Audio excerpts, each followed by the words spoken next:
سامعین حاضرین، السلام علیکم ورحمۃ اللہ وبرکاتہ۔ شعبان المعظم کے مبارک دن بڑی تیزی کے ساتھ گزر رہے ہیں، اور یہ وہ مبارک مہینہ ہے جس میں انوار اترتے ہیں۔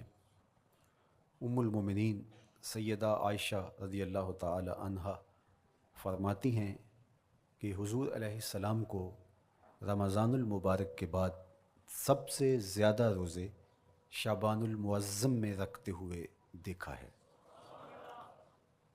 ماہ شعبان میں رمضان المبارک کا شدت سے انتظار کرنا، اس کی ہمیں ترغیب دی گئی ہے، بلکہ رجب کا چاند طلوع ہوتے ہی یہ دعا مانگا کرتے تھے میرے اور آپ کے آقا و مولا کہ اللہ ہمیں شعبان تک اور پھر رمضان المبارک تک پہنچا دے۔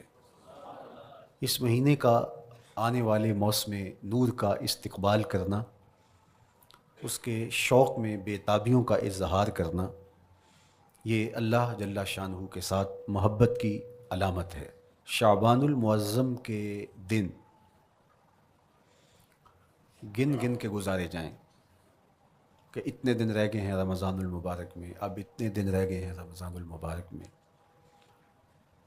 انسانی ذہن میں یہ سوال پیدا ہو سکتا ہے کہ متعینہ وقت پر تو اس مہینے نے آنا ہی ہے، اور اگر زندگی موجود رہی تو اس کو پا ہی لیں گے، تو اس شدت سے انتظار کرنے کا کیا مطلب؟ تو اس کا جواب یہ ہے، بیرون ملک سے کسی کے بزرگ نے، والد نے یا کسی کے بیٹے نے آنا ہو تو وہ 2 ماہ قبل ہی آنکھیں فرش راہ کیے ہوتے ہیں اور گن گن کے دن گزار رہے ہوتے ہیں، اور جو ہی لمحے قریب آتے ہیں تو پھر گھڑیاں اور ساعتیں بھی گنی جاتی ہیں۔ بار بار گھڑی دیکھتے ہیں، ابھی تک پہنچے نہیں، جبکہ یہ طے ہے کہ 5:02 پہ فلائٹ اترے گی۔ تو بار بار گھڑی دیکھنے کا مطلب لاہور سے 2 گھنٹے یہاں گجرانوالہ میں پہنچتے ہوئے لگیں گے، لیکن ہر 10 منٹ کے بعد کہ ذرا پتہ کرو کہاں تک پہنچے ہیں۔ کیا مطلب اس کا؟ مطلب اس کا یہ ہے کہ جب سینے میں کسی کا انتظار رکھا ہوا ہو تو پھر بے تابیاں، بے چینیاں، اضطراب موجود ہوتا ہے۔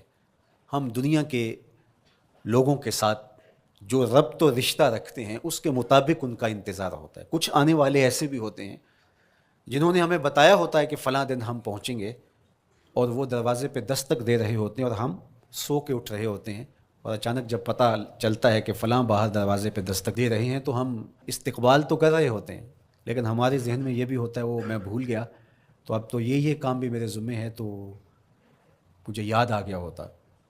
تو جن لوگوں کے لیے دل میں محبتوں کی جگہ ہو تو ان کے لیے پھر سارے کام مؤخر کر کے ان کے استقبال کیے جاتے ہیں۔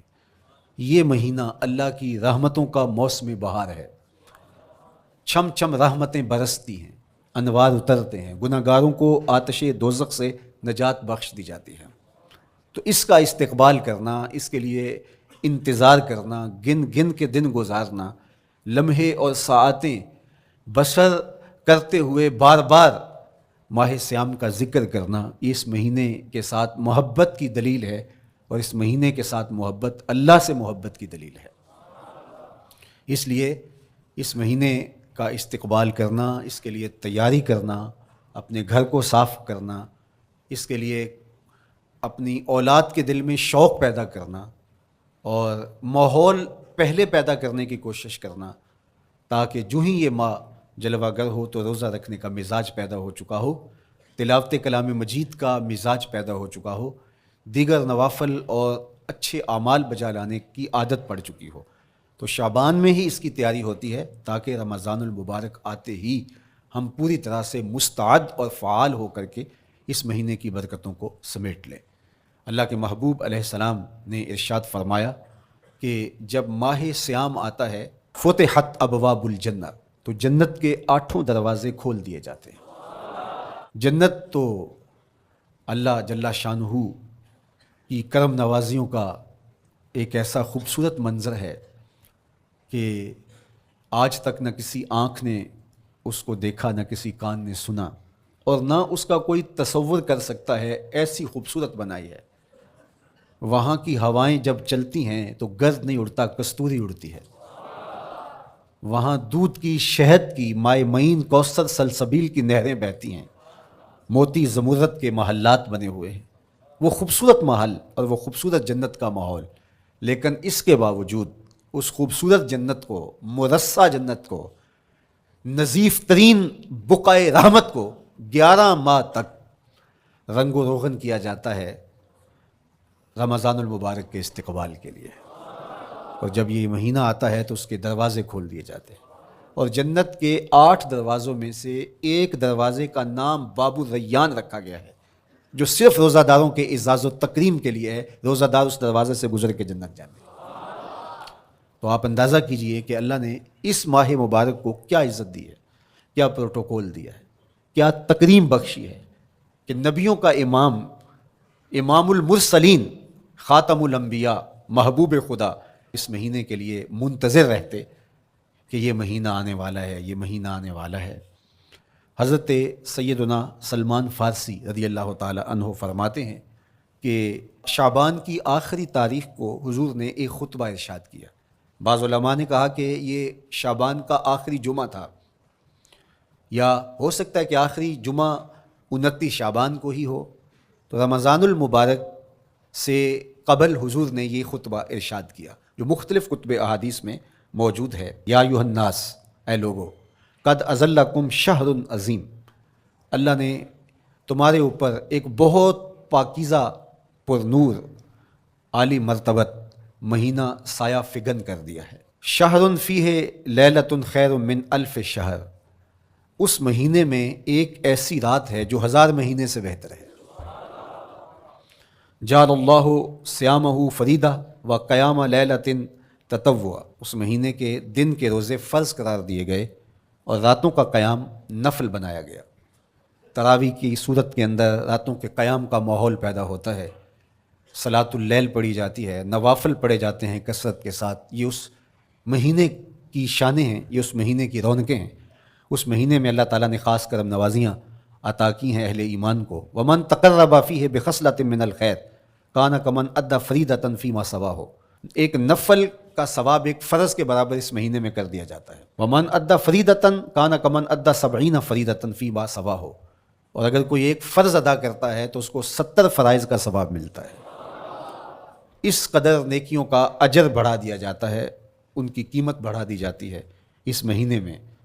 اور پھر ارشاد فرمایا وَهُوَ الشَّهْرُ الصَّبْرُ، یہ صبر کا مہینہ ہے۔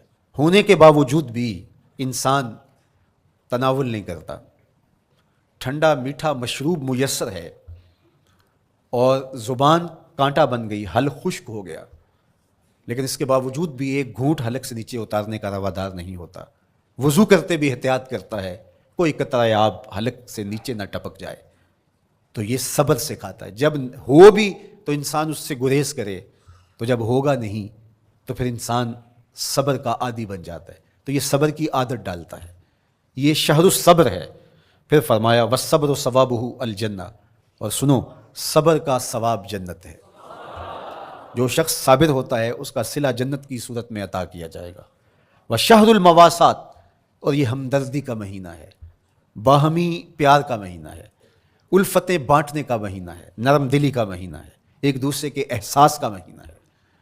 جب کوئی شخص بھوک اور پیاس کاٹتا ہے تو اس کو پھر محسوس ہوتا ہے، بالخصوص امراء، کہ بھوک کیا بلا ہوتی ہے، اور جو نان شبینہ کو ترستے ہیں اور جنہیں کھانا میسر نہیں آتا ان کی زندگیاں کتنی تلخ ہوتی ہیں۔ تو بھوک اور پیاس احساس پیدا کرتی ہے ان لوگوں کا کہ جو اللہ کی دی ہوئی نعمتوں سے محروم ہیں۔ تو اس لیے یہ ایک قسم کا رحم دلی کا مہینہ ہے، پیار بانٹنے کا مہینہ ہے، یہ الفتیں تقسیم کرنے کا مہینہ ہے۔ وَشَهْرٌ يُزَادُ فِيهِ رِزْقُ الْمُؤْمِنِ، تو یہ ایسا مبارک مہینہ ہے جس میں مومن کا رزق بڑھا دیا جاتا ہے۔ روزہ کھانا بچانے کے لیے، یہ اخراجات کم کرنے کے لیے نہیں ہے، بلکہ اس میں آپ کا رزق اور بڑھ جاتا ہے۔ ایسی ایسی نعمتیں کھانے کو ان لوگوں کو بھی نصیب ہو جاتی ہیں عام دنوں میں جو ان کا مقصوم نہیں ہوتی۔ دسترخوان لگتے ہیں، افطاریاں ہوتی ہیں، سحری کے لمحات ہوتے ہیں، کوئی کسی کو ویسے کھانا کھلائے تو اس دسترخوان پہ کھانے کے لیے آنا اس کا اور رنگ ہوتا ہے، لیکن افطار کا دسترخوان جب بچھتا ہے اور لوگ جب اس کے اوپر آتے ہیں، امیر بھی آتے ہیں، غریب بھی آتے ہیں، تو اللہ کی دی ہوئی نعمتیں جو دسترخوان پہ پڑی ہوتی ہیں ان کو اٹھاتے ہیں، کام و دہن کی تسکین کا سامان کرتے ہیں، عزت نفس بھی مجروح نہیں ہوتی اور طرح طرح کی نعمتیں کھانا بھی دستیاب ہو جاتی ہیں۔ تو یہ ایک مہینہ ہے مواسات کا، اس میں رزق بڑھ جاتا ہے، غرباء تک بھی اللہ کی نعمتیں وہ پہنچتی ہیں جو عام دنوں میں ان کو میسر نہیں ہوتی، اور امراء بھی نعمتوں کا لطف لیتے ہیں، نعمتوں کا مزہ انہیں آتا ہے، اس لیے کہ بھوک کاٹنے کے بعد جب ان کو نعمت میسر آتی ہے تو پھر انہیں احساس ہوتا ہے۔ جو شخص ہر وقت سیراب رہتا ہے تو اس کو کیا پتا کہ شدید بھوک کے بعد کھانے کا لطف کیا ہوتا ہے، سخت پیاس کے بعد میٹھا اور ٹھنڈا مشروب جب رگوں کو تر کرتے ہوئے معدے تک پہنچتا ہے تو اس کی تراوت، اس کی ٹھنڈک، اس کی لذت، اس کا کیف و سرور، اس کی عذوبت کس طرح راحت بخشتی ہے۔ اسی لیے میرے اور آپ کے آقا و مولا نے ایک دوسرے مقام پہ ارشاد فرمایا، للصائم فرحتان، فرحۃ عند فطرہ و فرحۃ عند لقاء ربہ، روزے دار کے لیے دو خوشیاں ہیں، ایک خوشی اسے تب ملتی ہے جب وہ روزہ افطار کرتا ہے، وہ لمحے مسرتوں کے ہوتے ہیں، ایک روحانی احساس ہوتا ہے، اتنا لمبا دن، اتنا سخت دن، گرمی کی شدت، مالک تیرا شکر ہے لمحہ اختتام پہنچا اور یہ اتنا لمبا دن تیرے حکم کی تعمیل کرتے ہوئے بسر ہو گیا۔ ایک تو روزہ کھولتے ہوئے وہ ایک سرشاری ہوتی ہے، وہ ایک لذت ہوتی ہے، روحانی تسکین ہوتی ہے۔ آج کل وہ افطار کے دسترخوان لگتے ہیں تو جس طرح ہمارے سارے معاملات جو ہیں وہ ملوث ہو گئے ہیں ریا سے، تصنع سے، اس طرح افطار بھی ایک فیشن کے طور پہ فروغ پا رہی ہے۔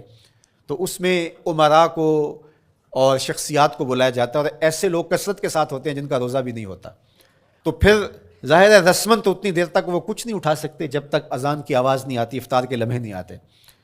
تو اس وقت جو روزہ دار ہوتا ہے جب وہ مشروب لے رہا ہوتا ہے، جب وہ کوئی لقمہ اتار رہا ہوتا ہے، تو اس کی جو فرحت ہوتی ہے، اور جس نے روزہ نہیں رکھا اور وہ بھی افطار کے دسترخوان پہ بیٹھا ہے، تو کیا اس کو کوئی روحانی حظ، کوئی سرور، افطار کے لمحوں کا کوئی لطف مل سکتا ہے؟ وہ بیچارہ کتنا بے چین ہوتا ہوگا کہ یہ شخص ہے، کمزور ہے، سارا دن مزدوری کر کے آیا ہے اور اس کا بھی تو سارا دن گزر گیا بھوک اور پیاس سے، اور میں صحت مند ہوں اور سارا دن ٹھنڈے ماحول میں رہا ہوں اور مجھے توفیق نہیں ملی، تو وہ گھونٹ کتنے مشکل اس کے لیے ہوتے ہوں گے۔ اور روزہ دار کے لیے کس قدر وہ آسودہ بخش لمحے ہوتے ہیں کہ جب اس کو یہ مسرت ہو رہی ہوتی ہے کہ مالک تیرا شکر، گرم موسم، زباں کانٹا، حلق خشک، اور تو نے تکمیل تک لمحے پہنچائے اور میرا دن خیریت سے گزر گیا، تو وہ اس کے لیے ایک خوشی کا لمحہ، روحانی مسرت کی کیفیت۔ اور دوسری کہ جب وہ ٹھنڈا اور میٹھا مشروب، سارے دن کی سوکھی ہوئی زبان اور خشک حلق، اور انسان کی جو ہے وہ رگیں بھی، انتڑیاں بھی خشک ہو چکی ہوتی ہیں، تو ٹھنڈا اور میٹھا مشروب جب انسان کے معدے کی طرف بڑھ رہا ہوتا ہے، زبان بولے نہ بولے، ایک ایک رواں اللہ کی حمد بول رہا ہوتا ہے، اور تشکر انسان کے رگو ریشہ سے ادا ہو رہا ہوتا ہے، اور اس کی کیفیت، اس کی سرشاریاں، اس کی لذتیں وہ دیکھنے کی ہوتی ہیں۔ تو کہا للصائم فرحتان، روزے دار کو تو ایک فرحت اس وقت ملتی ہے عند فطرہ ہی، جب وہ روزہ کھولتا ہے، روحانی فرحت بھی، جسمانی فرحت بھی، وفرحۃ عند لقاء ربہ، اور دوسری فرحت اور دوسری خوشی اسے تب ملے گی جب اس روزے کے صلے میں اللہ تعالیٰ اپنے رخ انور سے پردہ اٹھا دے گا اور روزہ دار کو اپنے دیدار کی دولت عطا کرے گا، تو وہ پھر منظر دیکھنے والا ہوگا، روزہ دار کی آنکھیں ٹھنڈی ہو جائیں گی۔ اصل افطار تو وہ ہوگی نا، اللہ اکبر، اصل تو شربت دیدار ملے گا جو روح کی پیاس بجھا دے گا، جو من کی بھوک مٹا دے گا۔ تو کہا للصائم فرحتان، فرحۃ عند فطرہ و فرحۃ عند لقاء ربہ، روزہ دار کے لیے دو خوشیاں ہیں، ایک خوشی وہ ہے جب اس کے جسم کی پیاس بجھتی ہے، اور ایک خوشی تب ملے گی جب روح کی بھوک مٹے گی، جب من کی پیاس بجھے گی، اور پھر وہ سرشاریوں کے عالم میں دیکھتا ہی چلا جائے گا، اور وہ سیراب ہی نہیں ہو پائے گا کہ میں ان دو آنکھوں سے دیکھ رہا ہوں، کاش کہ لوں لوں دے مڈ لک لک چشمہ، ایک کھولا تھے ایک کجا ہوں۔ وہ اس آرزو میں ہوگا کہ میرا رواں رواں آنکھ بن جائے اور میں اس دیدار سے فیضیاب ہوتا چلا جاؤں۔ تو وہ کیا لمحے ہوں گے، وہ کیا گھڑیاں ہوں گی، وہ کیا ساعتیں ہوں گی، کوئی لفظ نہیں ہے جن لفظوں میں ان حقیقتوں کو بیان کیا جا سکے، اس لیے کہ وہ منظر ہی وراء الورا ہوگا۔ تو روزہ دار کو فرحت ملتی ہے جب وہ روزہ کھولتا ہے. تو فرمایا وَشَهْرٌ يُزَادُ فِيهِ رِزْقُ الْمُؤْمِنِ، اس میں مومن کا رزق بڑھا دیا جاتا ہے. وَمَنْ فَطَّرَ فِيهِ صَائِمًا كَانَ مَغْفِرَةً لِذُنُوبِهِ، جس نے روزہ دار کا روزہ افطار کروایا. اللہ کے محبوب فرماتے ہیں کہ ایک تو خود روزہ رکھا، اور دوسری سعادت یہ ہے کہ ماہ سیام میں روزہ دار کا روزہ افطار کروایا. آپ شریعت بیضاء کو بنظر عمیق مطالعہ کر کے دیکھیں. ماہ سیام میں بہت زیادہ اس بات پہ زور دیا گیا ہے کہ روزہ افطار کرواؤ. اپنے گھر میں بیٹھ کر کے روزہ افطار کر لینا یہ بھی سعادت مندی ہے، روزہ نصیب ہو جائے. لیکن اس بات پہ بہت زور دیا گیا ہے ماہ سیام میں کہ ایک ماحول پیدا ہو، لوگوں کو افطار کروائیں تاکہ تمام لوگوں تک اللہ تعالیٰ کی نعمتیں پہنچیں اور لوگوں تک جو ہے وہ رمضان المبارک کی برکتیں پہنچیں. تو ارشاد فرمایا وَمَنْ فَطَّرَ فِيهِ صَائِمًا، جس نے روزے دار کا روزہ افطار کروایا، کَانَ مَغْفِرَةً لِذُنُوبِهِ، تو وہ افطار کروانے والوں کے گناہوں کی بخشش کا ذریعہ بن جائے گا. یہ افطاری گناہوں کی مغفرت کا سبب بن جائے گی. وَإِتْقَ رَقْبَتِهِ مِنَ النَّارِ، اور آتش دوزخ سے گردن کی آزادی کا مجدہ جاں فضا بن جائے گا یہ امر کہ اس نے کسی کا روزہ افطار کروایا. وَقَانَ لَهُ مِثْلُ أَجْرِهِ مِنْ غَيْرِ أَنْ يَنْقُصَ مِنْ أَجْرِهِ شَيْءٌ، اور روزہ افطار کروانے والے کو روزہ رکھنے والے جتنا اجر ہی دیا جائے گا، لیکن روزہ رکھنے والے کے اجر میں بھی کوئی کمی نہیں واقع ہوگی.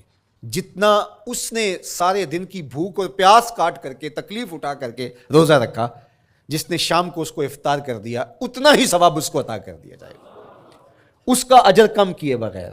اللہ اکبر، یہ امت کے لیے اللہ نے کیا پیکج دیا ہے، کیا کرم نوازیاں ہیں اس امت کے لیے. آقا کریم نے ارشاد فرمایا ایک شخص صبح سے لے کے ظہر تک مزدوری کرتا ہے، اس کو 1 قیراط دیا جاتا ہے. اور ایک شخص ظہر سے لے کر عصر تک مزدوری کرتا ہے، اس کو بھی 1 قیراط دیا جاتا ہے. اور ایک عصر سے لے کر مغرب تک مزدوری کرتا ہے، اس کو 2 قیراط دیے جاتے ہیں. فرمایا پہلی مثال یہود کی ہے، دوسری مثال نصارہ کی ہے، اور تیسری مثال میری امت کی ہے. یہودیوں نے اور عیسائیوں نے اس پہ اعتراض کیا کہ ہمارا اجر کیوں تھوڑا ہے؟ تو میرے اور آپ کے آقا و مولا نے فرمایا تمہارا تھوڑا نہیں، ہمارا زیادہ ہے. آج کل اگر 1000 روپیہ مزدوری چلتی ہو مزدور کی، تو کوئی شخص صبح سے شام تک ایک شخص سے مزدوری کروائے اور 1000 روپیہ دے دے، اور دوپہر کو اڈے سے جا کے ایک مزدور اور لے آئے، شام کو اس کو بھی 1000 روپیہ دے آئے، اور ایک شخص کو عصر کے وقت لائے اس کو 2000 روپیہ دے دے، تو 1000 والا کہے کہ میرے سے زیادتی ہوئی ہے، تو اس سے زیادتی تو نہیں ہوئی، اسے تو پوری مزدوری دی گئی ہے. اب اس پہ مہربانی ہوئی ہے، اس پہ رحمت ہوئی ہے. تو کہا یہود اور نصارہ کی یہ مثال ہے، ایک صبح سے ظہر تک مزدوری کرے اس کو 1 قیراط، ایک ظہر سے عصر تک مزدوری کرے اس کو بھی 1 قیراط، اور تیسرا بہت تھوڑا وقت عصر سے مغرب تک مزدوری کرے اس کو 2 قیراط. کہا یہ امت محمدیہ علی صاحب الصلوات کو دیا گیا نور ہے.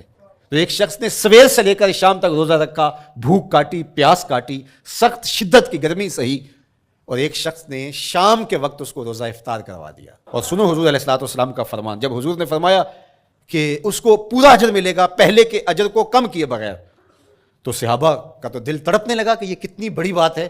اب آپ جانتے ہیں کہ یہ زمانہ ایسی معاشی خوشحالیوں کا نہیں تھا، لوگوں کے پاس تو نان شبینہ بھی میسر نہیں ہوتا تھا.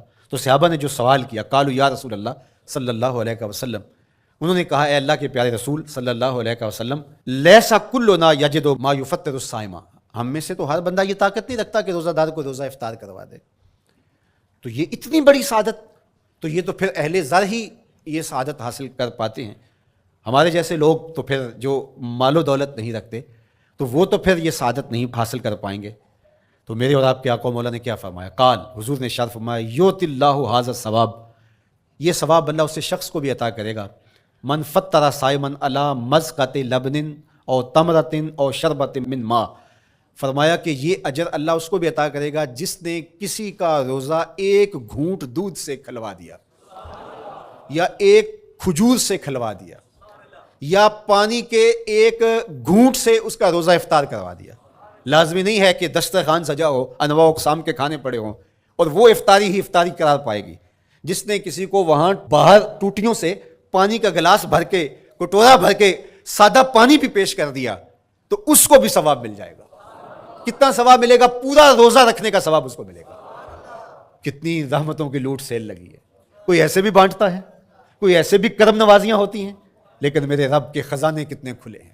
میں نے مدینہ المنورہ میں ایک شخص کو دیکھا کہ وہ روزے کے وقت وہاں سے ہی گلاس لیتا اور زمزم سے بھرتا اور روزہ داروں کے آگے رکھتا چلا جاتا، اور روزانہ اس کا یہ عمل ہوتا، نماز عصر کے بعد شروع ہوتا، جتنی اس کی پہنچ ہوتی ہر ایک کے آگے رکھتا چلا جاتا، پانی بھی وہاں سے لیا، گلاس بھی وہاں سے لیا۔ اللہ اکبر! فرمایا دودھ کا ایک گھونٹ یا پانی کا ایک گلاس یا ایک کھجور اس نے کسی کو پیش کی اور اس نے اس سے روزہ کھولا، اللہ کے محبوب فرماتے ہیں پہلے کے اجر میں بغیر کسی کمی کے اس کو پورا ثواب روزے کا نصیب ہوگا۔ اللہ اکبر! اب سنو، پھر حضور نے ارشاد فرمایا ومن اشبع صائمن، اور جس نے صحیح اہتمام کے ساتھ روزے دار کو اچھا کھانا کھلایا، اچھی پرتکلف افطاری دی، سقاہ اللہ من الحوض شربۃ لا یظمأ حتی یدخل الجنہ، اس کو حوض کوثر سے ایسا جام ملے گا کہ اس کو کبھی پیاس نہیں ملے گی، یہاں تک کہ جنت میں چلا جائے گا۔ اللہ اکبر! اس کو کوثر کے جام نصیب ہوں گے حشر کی گرمی میں۔ اور آپ کو معلوم ہے، علماء سے آپ نے بارہا سنا ہوگا کہ جام کوثر جس نے ایک بار پی لیا پھر 50,000 سال کے دن میں اس کو دوبارہ پیاس نہیں لگے گی۔ یہ جام کوثر کی خصوصیت ہے۔ فرمایا وَهُوَ شَهْرٌ أَوَّلُهُ رَحْمَةٌ، یہ وہ مہینہ ہے جس کے پہلے 10 دن رحمت ہیں اور اس کا درمیانی اشرا مغفرت ہے، وَآخِرُهُ عِتْقٌ مِّنَ النَّارِ، اور اس کا آخری اشرا جو ہے وہ آتش دوزخ سے نجات کا ضامن ہے۔ فَاسْتَكْثِرُوا فِيهِ مِنْ 4 خِصَالٍ، کہا کہ 4 کام اس مہینے میں کثرت کے ساتھ کرو۔ خصلتان ترضون بہما ربکم، 2 کام تو وہ ہے جس سے تم اپنے رب کو راضی کرو گے۔ وخصلتان لا غنا بکم عنہما، اور 2 کام ایسے ہیں کہ ان سے بے نیاز نہیں ہو سکتے، تو وہ تمہیں کرنے پڑیں گے۔ اما الخصلتان اللتان ترضون بہما ربکم، وہ 2 خصلتیں، 2 کام جن کے ذریعے سے تم اپنے رب کو راضی کر سکو۔ فشہادۃ اللہ الہ الا اللہ، وہ گواہی دینا ہے لا الہ الا اللہ، وتستغفرونہ، اور تم کثرت سے استغفار کرو، اللہ سے بخشش مانگو۔ یہ 2 کام تم نے کرنے ہیں۔ وَأَمَّا الْخَصْلَتَانِ اللَّتَانِ لَا غِنَىٰ بِكُمْ عَنْهُمَا، اور وہ چیزیں جن بغیر تمہیں چارہ نہیں ہے۔ فَتَسْأَلُونَ الْجَنَّةَ وَتَعُوذُونَ مِنَ النَّارِ، اللہ سے جنت طلب کرو اور دوزخ سے پناہ مانگو۔ تو یہ 2 کام جو تمہاری ضرورت ہے تم اس مہینے میں کثرت کے ساتھ کرو۔ تو یہ مہینہ رحمتوں کی لوٹ سیل کا مہینہ ہے، یہ کرم نوازیوں کے امٹتے ہوئے دھارے ہیں، یہ سیل رحمت ہے جو کہ من کی سیرابی کا سبب و ذریعہ ہے۔ خوش نصیب ہیں جو ماہ صیام کو خوبصورتی کے ساتھ بسر کرتے ہیں، اس کے آنے سے پہلے استقبال کرتے ہیں، گھروں میں صفائی کریں، اہتمام کریں، مساجد میں اہتمام کریں، تاکہ بچوں میں یہ شوق پیدا ہو کہ ماہ صیام آ رہا ہے۔ جب ہم بچے تھے تو ہمارے والدین رمضان المبارک سے قبل ہی رمضان المبارک کی تیاریاں شروع کر دیا کرتے تھے۔ اس وقت گھر میں شربت تیار ہوا کرتے تھے گڑ کے، اور وہ پہلے ہی مائیں گھر میں تیاری کرنا شروع کر دیا کرتی تھی۔ ایک شوق پیدا کرنا مقصود ہوتا ہے۔ تو کچھ چیزیں ایسی ہیں کہ آرڈر لکھیں اور 1 سیکنڈ میں گھر پہنچ جائے، لیکن کچھ چیزیں یہ جو ہے وہ تیار کرنی چاہیے، شوق پیدا ہو۔ گھروں کے اندر ماؤں کو چاہیے کہ افطاری کو اہتمام کے ساتھ تیار کریں تاکہ بچوں کو شوق پیدا ہو اور یہ ایک ماحول پیدا ہو، قرآن مجید کی تلاوت کا ماحول پیدا ہو، جاگنے سونے کے جو ہے وہ شیڈول مرتب کیے جائیں، مساجد کی آبادی کا سامان کیا جائے۔ پچھلے سال تو بڑا اداس رمضان گزرا، اس لیے کہ کرونا کے حوالے سے جس طرح ملکی حالات تھے وہ آپ کے سامنے تھے۔ اس مرتبہ الحمدللہ اس طرح کے حالات نہیں ہوں گے، کچھ SOPs کو آپ کو فالو کرنا ہوگا، لیکن مسجدوں کی انشاءاللہ رونقیں بحال رہیں گی، اور صلاۃ التراویح اور سحر و افطار کے لمحے، نوافل، تسبیحات، اذکار، نمازوں میں 5 گانہ حاضریاں، یہ کیسا خوبصورت ماحول ہوتا ہے، رحمتیں برس رہی ہوتی ہیں، انوار اتر رہے ہوتے ہیں، اور وہ کیا خوبصورت لمحے ہوتے ہیں اور کیا گھڑیاں ہوتی ہیں۔ انشاءاللہ امسال مرکز مصطفیٰ کے اندر صلاۃ التراویح کے لیے خاص طور پہ ہم اہتمام کر رہے ہیں۔ میری آرزو تھی کہ جب مرکز کی تکمیل ہو تو پھر رمضان المبارک کا اہتمام کے ساتھ جو ہے وہ ہم انتظام و انصرام کیا کریں گے، چونکہ اس سے قبل بہت سارے تعمیراتی کاموں کی وجہ سے ہم الجھے رہتے تھے، لیکن اللہ کے فضل سے اب مرحلہ اول کی تکمیل ہو گئی اور مرحلہ ثانی کی طرف ہم بڑھنے والے ہیں۔ تو اس رمضان المبارک کے اندر ہمارے لیے بیٹھنے کی جگہ، خواتین کے لیے انتظام، افطار کے لیے، سحر کے لیے، دوستوں کے لیے انشاءاللہ خوبصورت اہتمام ہوگا۔